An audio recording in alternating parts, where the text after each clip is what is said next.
2007 সালে বাচ্চা নামের ছোট্ট শিশুকে গোসল করাচ্ছেন লিওনেল মেসি। 17 বছর পরে জানা যায় সেই শিশু আজ তার প্রতিপক্ষ। ইয়ামাল এর পরিবার লটারিতে জয়লাভ করে মেসির সঙ্গে ছবি তোলার সুযোগ পায়। ইয়ামাল তার নিজের দেশ স্পেন। লামিনে ইয়ামাল মুসলিম ফুটবলার, স্পেন হয়ে খেলেছেন। ফুটবলাররা ট্যাটু অঙ্কন করলেও ইয়ামাল ট্যাটু অঙ্কন করেননি।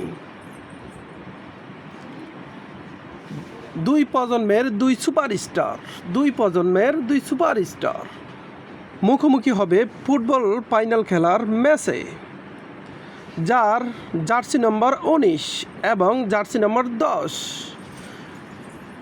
লিওনেল মেসি এবং ইয়ামাল দুটি দেশের প্রতিপক্ষ হয়ে খেলছেন।